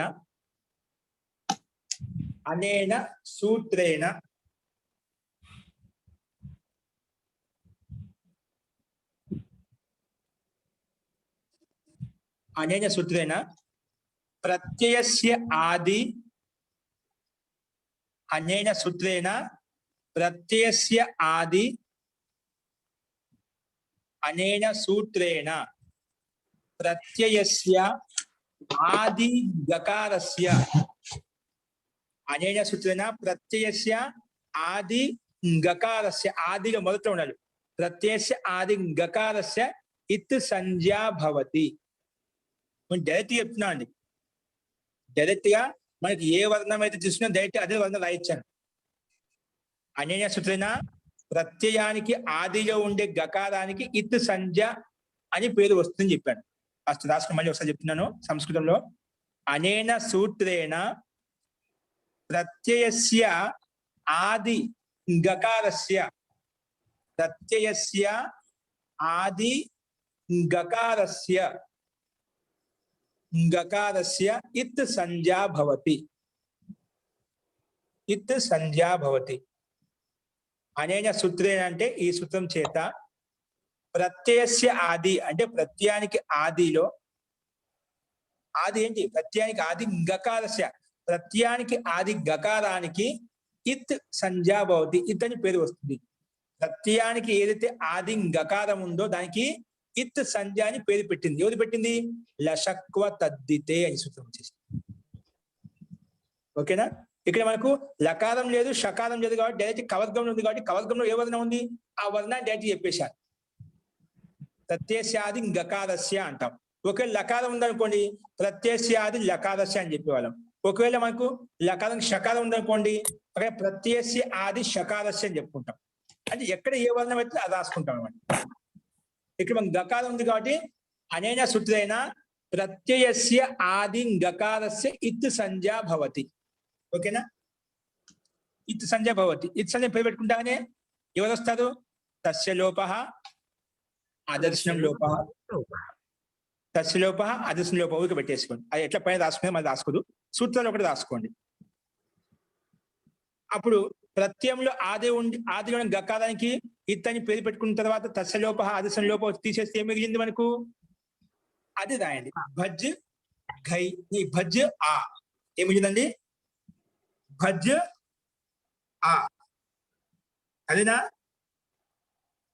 భజ్ ఆ. ఓకే. ఇప్పుడు దానికి ఎదురుగా బాణం గుర్తించి రాసుకోండి. బాణం గుర్తించి రాసుకోండి.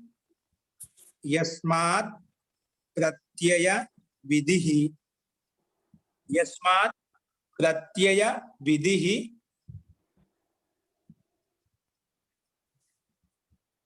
యస్మాత్ ప్రత్యయ విధిః తదాది తదాది ప్రత్యయేంగం ప్రత్యయేంగం. యస్మాత్ ప్రత్యయ విధిః సూత్రంలో PDF మీకు పరిశిష్టం పెట్టని సూత్రం తప్పు రాసుకోవద్దు, నీట్ గా రాసుకోండి.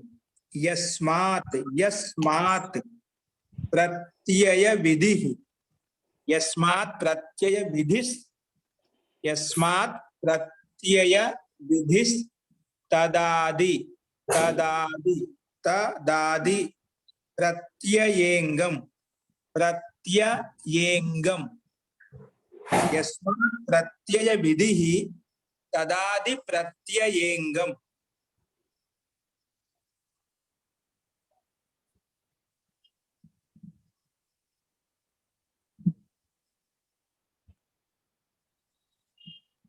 యస్మాత్ ప్రత్యయ విధిః తదాది ప్రత్యయేంగం. ఇది ఓపెన్ అండి. ఈ సూత్రం ఎక్కడ ఉంది? 1వ అధ్యాయము 4వ పాదము 13వ సూత్రం అంట. 1వ అధ్యాయము 1, 4, 13 ఉంది కదా. అంటే 1వ అధ్యాయము 4వ పాదము, ఆ 4వ పాదము 13వ సూత్రము. ఓపెన్ చేయండి. ఏమంటుంది ఇది?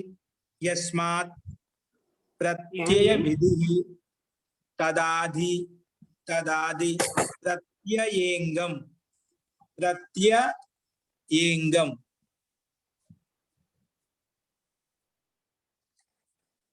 ఓకే అండి. ఓపెన్ చేసారా? ఇక్కడ పదచ్ఛేద విడగొట్టిన యస్మాత్ ఒక పదం, ప్రత్యయ విధిః రెండో పదం, తదాదిః మూడో పదం, ప్రత్యయే నాలుగో పదం, అంగం ఇది ఐదో పదం. ఇట్లా ఈ సూత్రాన్ని మొత్తం 5 పదాలు విడగొట్టాడు. 5 పదాలు విడగొట్టిన తర్వాత విభక్తులు చెప్పాడు.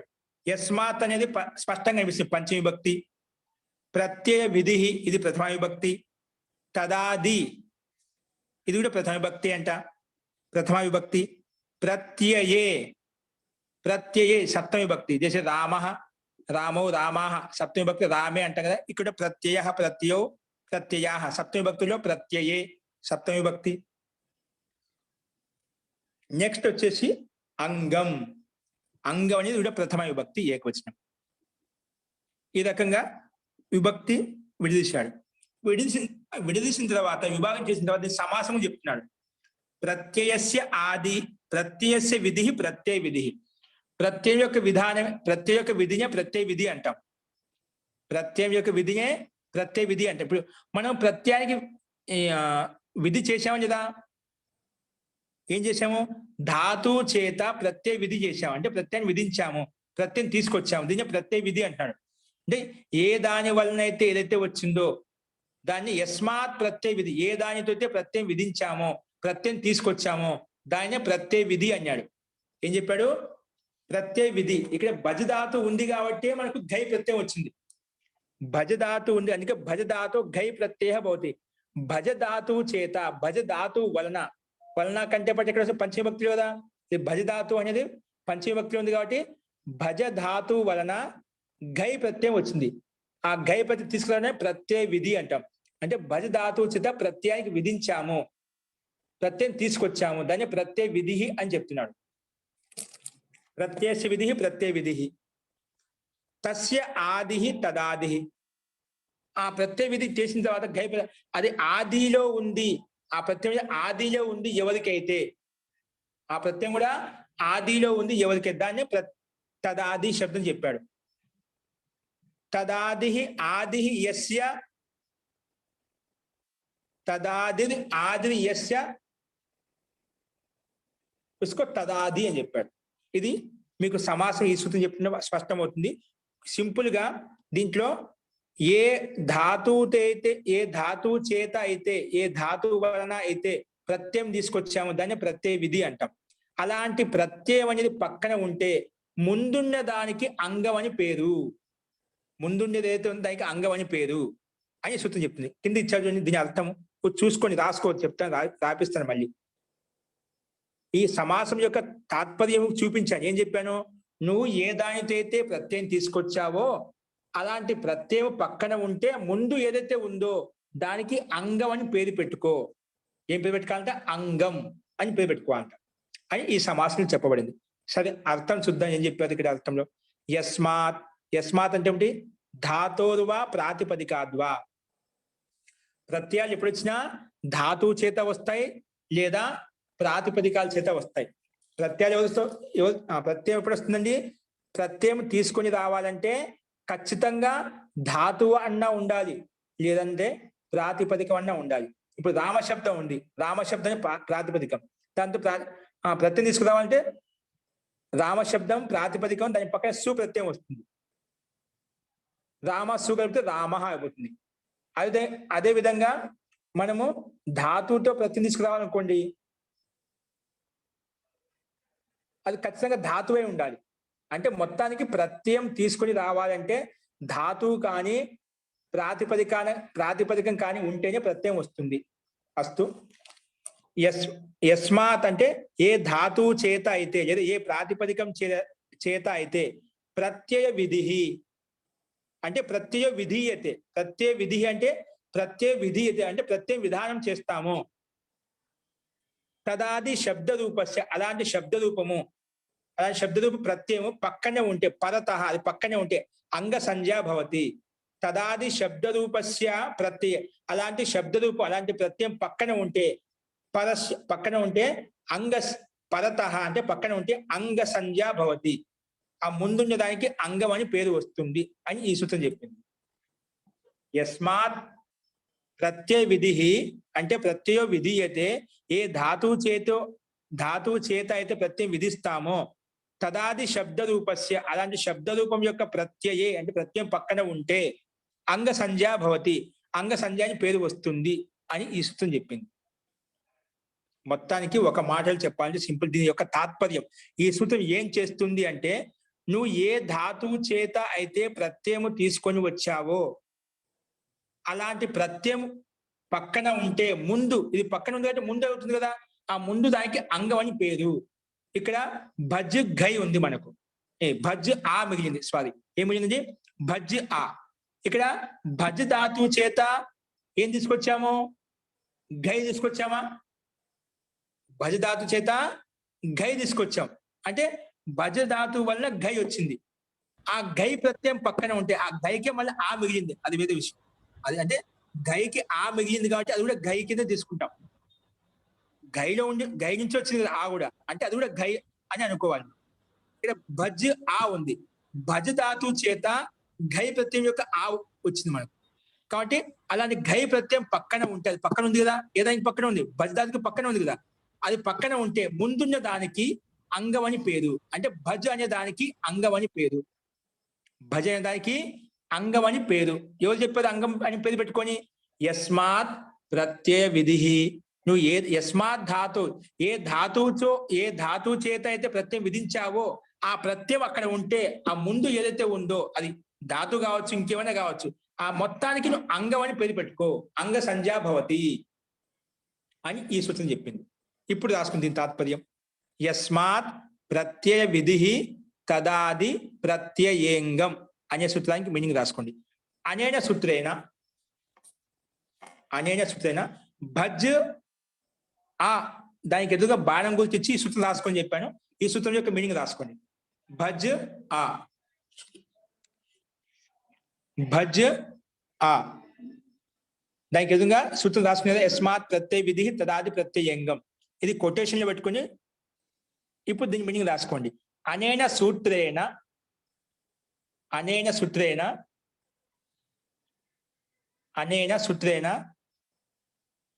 యస్మాత్ ధాతోః ప్రత్యయః విధీయతే, యస్మాత్ ధాతోః ప్రత్యయః విధీయతే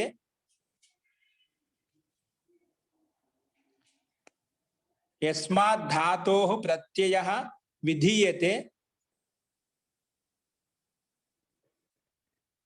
ప్రత్యయ విధీయతే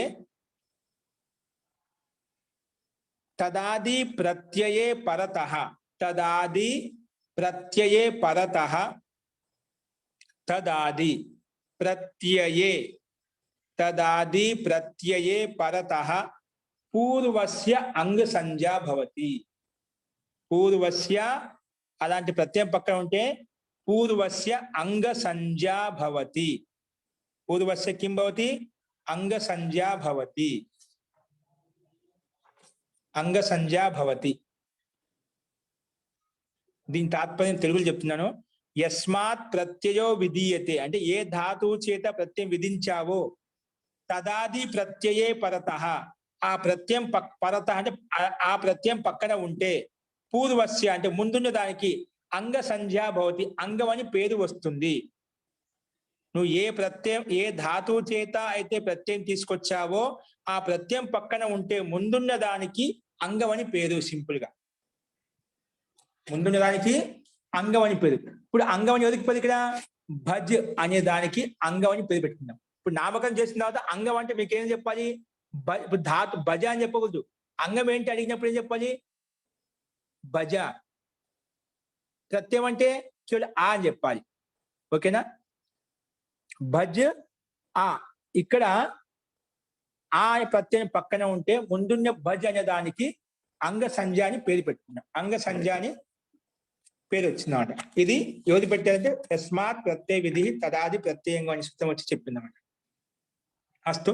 ఇప్పుడు అంగం అంటే ఏమిటి? మళ్ళీ ఇప్పుడు అంగం అంటే ఏమిటి దానికి రాసుకోండి. అంగస్య, దాని పక్క రాసుకోండి. ఇంకో సూత్రం రాసుకోండి. అంగస్య ఏంటండి? అంగస్య. ఇది ఎన్నో సూత్రం అండి? అంగస్య అధ్యాయం నాలుగోది మహోదయ 3.4.1. 3.4 ఓపెన్ చేయండి. 6.4.1 6వ అధ్యాయము 4వ పాదము 1వ సూత్రం చూస్తున్నారా? ఎన్నో భాగం ఉంది 6వ అధ్యాయము? 6వ అధ్యాయం 3వ భాగంలో ఉంది. ఇప్పుడు మీరు 1వ భాగం వెతుకుతే కనిపించింది ఎక్కడ? అది 3వ భాగం తీసుకోండి. 3వ భాగంలో ఓపెన్ చేయండి. 6 4 1 ఇదేంటంట ఇదం అధికార సూత్రం. ఇప్పుడు ప్రత్యయానికి అధికారం చూపించాం కదా, ప్రత్యయం యొక్క అధికారం ఎంతవరకు నడుస్తుంది 5వ అధ్యాయం లాస్ట్ వరకు నడుస్తుంది. ధాతు యొక్క అధికారం ఎంతవరకు నడుస్తుంది 3వ అధ్యాయం లాస్ట్ వరకు నడుస్తుంది. ఈ అధికారం గుర్తు పెట్టుకోండి, చాలా ఇంపార్టెంట్. ధాతు యొక్క అధికారం ఎంతవరకు నడుస్తుంది 3వ అధ్యాయం లాస్ట్ వరకు నడుస్తుంది. ప్రత్యయం యొక్క అధికారం ఎంతవరకు నడుస్తుంది 5వ అధ్యాయం లాస్ట్ వరకు నడుస్తుంది. అదేవిధంగా పరశ్చ అనే సూత్రానికి అధికారం ఎంతవరకు నడుస్తుంది, ఇది కూడా 5వ అధ్యాయానికి లాస్ట్ వరకు నడుస్తుంది. ఇప్పుడు ఇంకొక అధికారం వచ్చింది అంగస్య, ఇది కూడా అధికార సూత్రమే అంటాం. ఈ అధికారం ఎంతవరకు నడుస్తుందో చూద్దాం. ఓపెన్ చేశారా? ఎంతవరకు నడుస్తుందని చెప్పండి. పేజ్ నెంబర్ చెప్పరా? పేజ్ నెంబర్ చెప్పండి. 130 అండి. 230. 230 క్షమిత మహోదయ, 1కి 2కు తేడా 230 అండి. 230. మీరు ఈ హిందీ అంకెలు కూడా నేర్చుకోవాలి. 10 అంకెలు నేర్చుకుంటే మిగతా వచ్చేస్తాయండి.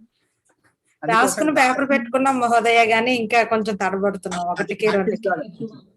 రాసుకునే 230 233వ భాగం చూసుకోండి. 1వ భాగం కాదు, 2వ భాగం, 3వ భాగం, 3వ భాగం ఉంది మీ దగ్గర. మీరు పుస్తకాలు లేని వాళ్ళు చూసుకోవాల్సిన అవసరం, దీనికి తాత్పర్యం చెప్తానండి, గుర్తు పెట్టుకోండి. మీరు రాయిస్తాను, సూత్రార్థం రాయిస్తాను, అప్పుడు రాసుకోండి. అంగస్య, అంగస్య ఏంటిగా షష్ఠీ విభక్తి అండి. నేను ధాతోహులు ఏ విభక్తి ఉంది? పంచమీ విభక్తి మహోదయ. పంచమీ విభక్తి. ఇక్కడ అంగస్య ఏ విభక్తి ఉంది? షష్ఠీ విభక్తి. షష్ఠీ విభక్తి. పంచమీ విభక్తి ఉంటే పని ఎక్కడ చేసుకుంటాము? ప్రక్కలో చేసుకుంటాం. పంచమీ విభక్తి ఎక్కడ ఉంటుందో అక్కడ దాని పక్కలో పని చేసుకుంటాం. ఇక్కడ పక్కన ఏం పని చేస్తున్నాం?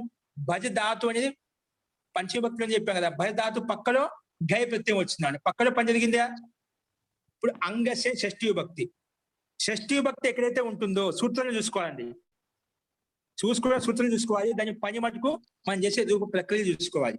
అది ఇంకా నిజానికి అర్థమవుతుంది. ఇక్కడ అంగస్య అనేది షష్ఠీ విభక్తిలో ఉంది. ఎక్కడైతే షష్ఠీ విభక్తి ఉంటుందో అక్కడ దాని స్థానంలో పనిచేసుకుంటాం. దాని స్థానంలో పనిచేసుకుంటాం. పంచమీ విభక్తి ఉంటే దాని ప్రక్కలో పనిచేసుకుంటాము. ఎక్కడైతే షష్ఠీ విభక్తి ఉంటుందో దాని స్థానంలో పనిచేసుకుంటాము. అంటే ఆ స్థానంలో ఏ వర్ణం అయితే ఉందో ఆ వర్ణాన్ని తీసేసి దాని స్థానంలో ఇంకో వర్ణం తీసుకొచ్చి పెడతాము. స్థానంలో పనిచేసుకోవడం అంటే అక్కడ ఏ వర్ణం అయితే ఉందో ఆ వర్ణాన్ని తీసివేసి దాని స్థానంలో ఇంకో వర్ణం తీసుకురావడం. అది ఎక్కడ జరుగుతుంది?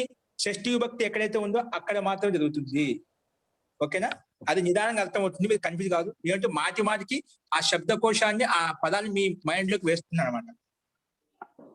ఇప్పుడు దీన్ని అది అర్థం చేసుకోవాల్సిన అవసరం లేదు మనకు. అంగస్య షష్ఠీ విభక్తి ఉంది. షష్ఠీ విభక్తి. అధికారోయం, ఇదేంటంట? ఇది కూడా అధికార సూత్రం అంట. ఏ సూత్రము? అధికార సూత్రం. ఈ అధికారం ఎంతవరకు? ఆ సప్తమాధ్యాయ పరిసమాప్తే. ఈ అంగస్య అధికారం ఎంతవరకు నడుస్తుందంటండి? సప్తమాధ్యాయ లాస్ట్ వరకు నడుస్తుంది. ఆ సప్తమాధ్యాయ పరిసమాప్తే యద్ ఇత ఊర్ధ్వం అనుక్రమిష్యామో అంగస్య ఇత్యేవం తద్ వేదితవ్యం. ఇక్కడి నుంచి ఈ సూత్రం మొదలుకొని సప్తమాధ్యాయ లాస్ట్ వరకు ఇవన్నీ అంగాధికారంలో ఉన్నాయి. ఇవన్నీ ఏంటి? అంగాధికారం. అంగాధికారం ఎంతవరకు నడుస్తుంది? సప్తమాధ్యాయ లాస్ట్ వరకు నడుస్తుంది. ఇప్పుడు మనం ఏమైనా ప్రత్యయం తెచ్చుకోవాలనుకోండి, చెప్పామనుకోండి, ప్రత్యయం తెచ్చుకోండి. ఏ ప్రత్యయం తెచ్చుకోవాలి? అంగాధికారంలో ప్రత్యయం తెచ్చుకో అని చెప్పామనుకోండి. ఇప్పుడు ఈ అధికారంలోకి వస్తాం. అంగస్య సూత్రం మొదలుకొని ఈ అధికారంలో ప్రత్యయాలు ఉంటాయి. అంటే 7వ అధ్యాయం లాస్ట్ వరకు మధ్యలో ఏదైనా ప్రత్యయం రావచ్చు. మనకు ప్రకరణాలు అర్థం చేసుకుని విభాగం చూపిస్తున్నామండి. ఇది ఒక ప్రకరణం, ఇది అంగస్య అధికారము, ఇది ప్రత్యయ అధికారము, ఇది ధాతు యొక్క అధికారము. అంటే అధికారం చెప్పామంటే ఆ అధికారంలోకి వెళ్ళి పని చేసుకుంటామంట. అంత 4000 సూత్రాలు మొత్తం పరిగెత్తాల్సిన అవసరం లేదు. మనం 4000 సూత్రాలు పరిగెత్తాల్సిన అవసరం లేదు. మనకు తెలిసిపోయింది కదా అంగక అధికారం ఎక్కడి నుంచి నడుస్తుంది? 6వ అధ్యాయము 4వ పాదము 1వ సూత్రం నుంచి మొదలుకొని 7వ అధ్యాయం వరకు చూస్తాం. మిగిలిన అధ్యాయాలు ఎక్కడ చూడమన్నమాట. అంగ అధికారం అనగానే ఇక్కడ మాత్రం చూసుకుంటాం. కొంచెం సంక్షేపమైందా? అలా మనం నామకరణం చేసుకోవడం అనుకోండి, అంగాధికారం, అది ధాతు అధికారం, ప్రత్యయ అధికారం చెప్పకపోయినాం అనుకోండి, అంత వెతుకుతా ఉంటాం. ఇప్పుడు మనకి ఎంత సింపుల్ అయిపోయింది. 4000 సూత్రాల నుంచి కొంతవరకు కొన్ని అధ్యాయాల్లోకి వచ్చేసాం. 6 నుంచి మొదలుకొని 7వ అధ్యాయం లాస్ట్ వరకు అని చెప్పాం. అంటే మనకు 1వ అధ్యాయం చూసుకోము, 2వ అధ్యాయం చూడము, 3వ అధ్యాయం చూడము, ఇవన్నీ చూడం, 4, 5 ఏం చూడం. చూస్తే 6, 7 వరకు చూస్తాం, 2 అధ్యాయాలు చూసుకుంటాం. సరే, అంగక అధికారం ఎంత నడుస్తుంది? ఇక్కడ నుంచి మొదలుకొని అంగశయన సూత్రం మొదలుకొని 7వ అధ్యాయం లాస్ట్ వరకు దీని యొక్క అధికారం నడుస్తుంది. ఓకే, ఇప్పుడు ఎందుకు చెప్పుకున్నాము? ఈ అంగాధికారంలోకి వెళ్ళి ప్రతిని తెచ్చుకోవాలి, అందుకే చెప్పుకోవాల్సి వచ్చిందన్నమాట. ఇది అంగాధికారం ఇక్కడి నుంచి స్టార్ట్ అవుతుంది. నువ్వు ఏమన్నా ప్రతిని తెచ్చుకోవాలంటే ఈ అధికారంలోకి వెళ్ళి, అంటే 7వ అధ్యాయం వరకు, అంటే ఇక్కడి నుంచి మొదలుకొని 7వ అధ్యాయం వరకు మధ్యలో ఏదో ఒకటి రావచ్చు సూత్రం, మనకు ఏ ప్రత్యయం రావచ్చు. ప్రత్యయం కాదు, ఇక్కడ వేరే పనులు ఉంటాయి. ఇప్పుడు మనకు తెలుస్తుంది. అంటే ఏం పని చేసుకున్నా ఈ అంగశయన సూత్రం మొదలుకొని 7వ అధ్యాయానికి మధ్యలో ఉండే ఏవైతే సూత్రాలు అందులోంచి ఏదో ఒక సూత్రం వచ్చి మనకి ఏదో ఒక పని చేసుకొని చెప్తుంది. ఏం పని చెప్తుంది చూద్దాం. ఏంటి? ఇప్పుడు రాసుకోండి. అంగస్య ఇదం అధికార సూత్రం. ఏంటండి? ఇదం అధికార సూత్రం. రాసుకున్నారా? ఇదం అధికార సూత్రం. ఇది అధికార సూత్రం అంట. ఇప్పుడు దీని అధికారంలోకి వెళ్ళి మనం ప్రత్యేక పని చేసుకోవాలి. ఏం చేసుకోవాలి? రాసుకోండి. అస్మిన్ అధికారే. అస్మిన్ అధికారం అంటే ఈ అధికారంలో. అస్మిన్ అధికారే.